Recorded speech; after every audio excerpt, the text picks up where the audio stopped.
வணக்கம் மக்களே, welcome back to JayaTV வழங்கும் கம கம சமையல். இன்றைக்கி நம்மளோட கம கம சமையலில் ஒரு சூப்பரான பிரேக்ஃபாஸ்ட், அது மட்டும் இல்லை ரொம்ப சீக்கிரமாக ஈஸியான ஸ்டைலில் பண்ணுற ரெசிபி தான் பார்க்க போகிறோம். ஸ்பைசி பிரெட் எக் டோஸ்ட் எப்படி பண்ணுறது பார்க்க போகிறோம். நிறைய பேருக்கு வந்து மார்னிங் பிரேக்ஃபாஸ்ட் டைமில் பிரெட் டோஸ்ட் பண்ணும்போது கொஞ்சம் காரமாக நம்ம ஸ்டைலில், அதாவது நம்ம நாக்குக்கு டேஸ்ட் பிடிச்ச மாதிரி சூப்பரான ஸ்டைலில் பார்க்க போகிறோம். நம்ம வீட்டில் இருக்க பொருளை வச்சு சட்டுன்னு ஒரு ஈஸி ஸ்டைலில் தான் பார்க்க போகிறோம். ஃபஸ்ட்டு இந்த ரெசிபிக்கு தேவையான பொருட்கள்லாம் பார்த்தலாமா?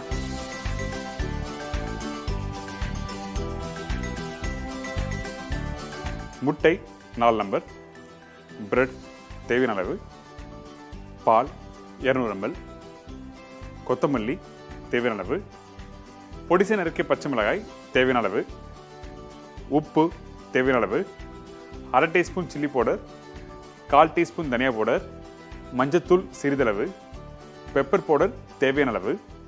இப்போ இந்த ரெசிபிக்கு தேவையான பொருட்கள்லாம் பார்த்துருப்பீங்க. ரொம்ப ஈஸி தான். ஃபஸ்ட்டு நம்ம என்ன பண்ண போறோம்னா, இந்த பிரெட் டோஸ்ட்டுக்கு வந்து பால், முட்டை, கொஞ்சம் ஸ்பைசஸ் பவுடர்லாம் போட்டு நல்லா பீட் பண்ணிவிட்டு அதுக்கப்புறம் பிரெட்டை டிப் பண்ணி அதுக்கப்புறம் குக் பண்ண போகிறோம். அந்த பிரெட்டை எப்படி டிப் பண்ணுறோம் ரொம்ப இம்பார்ட்டன்ட். ரொம்ப நேரம் டிப் பண்ணிவிட்டு, அதாவது ரொம்ப நேரம் ஊறுனா கண்டிப்பாக என்ன ஆகும், அந்த பிரெட்டை எடுத்து நீ குக் பண்ணுறதுக்கு கொஞ்சம் கஷ்டமாக இருக்கும்.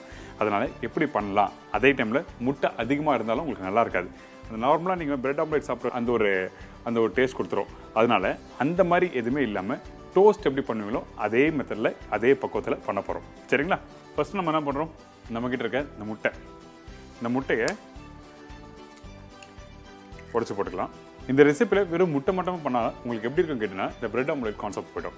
அந்த மாதிரி இருக்கக்கூடாது. நான் சொன்ன மாதிரி டோஸ்ட்னா ஜஸ்ட் லேயர், அந்த பிரெட்டில் வந்து லைட்டாக ஒரு லேயர் கோட்டாக இருக்கணுமே தவிர அதிகமான திக்னஸில் இருக்கக்கூடாது. அதனால் முட்டை யூஸ் பண்ணியிருக்கேன். இப்போது பாலும் யூஸ் பண்ணுறோம்.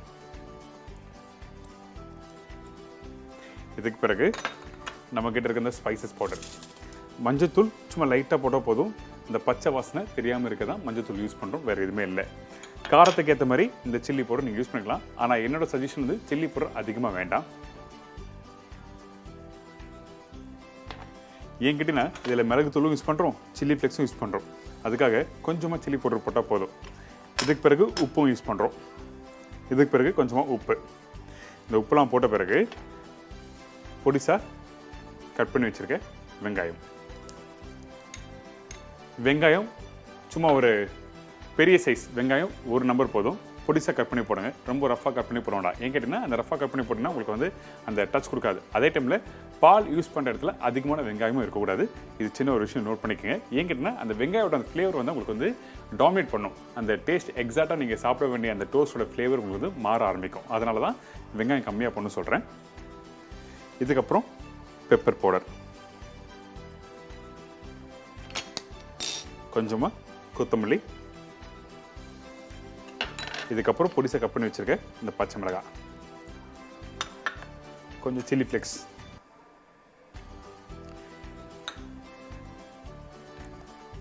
இதெல்லாம் போட்ட பிறகு நல்லா பீட் பண்ணுங்க.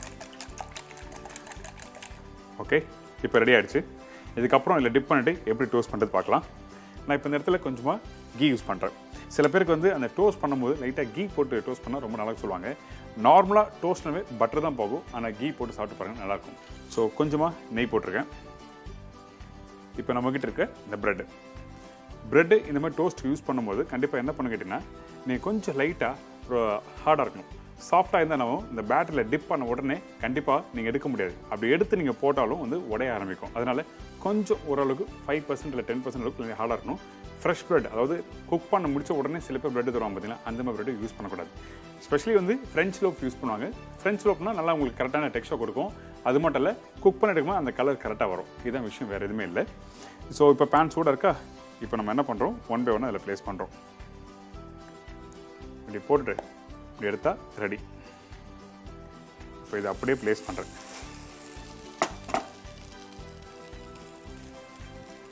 இதுக்கப்புறம் கொஞ்சமாக மேலே காரமாக வேணும்னு நினச்சிங்கன்னா அந்த டைமில் இது மாதிரி சில்லி ஃப்ளெக்ஸ் போடலாம்.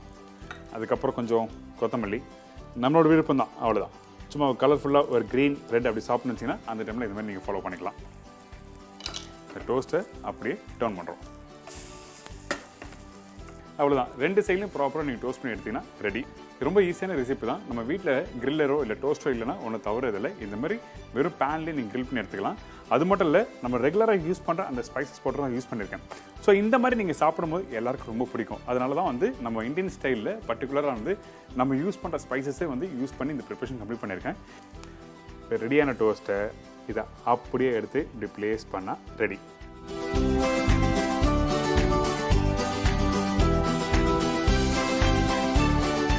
இப்போ நம்மளோட கமகம சமையலில் ஒரு ஸ்பைசி எக் பிரெட் டோஸ்ட் எப்படி பண்ணுறது சொல்லி கொடுத்துருக்கேன். அது பர்டிகுலராக மார்னிங் பிரேக்ஃபாஸ்ட் டைமில் ரொம்ப ஈஸியான நம்ம வீட்டில் இருக்க பொருள் வச்சு ஒரு சூப்பரான அல்டிமேட் ரெசிபி கொடுத்துருக்கோம். கண்டிப்பாக ட்ரை பண்ணி பாருங்கள்.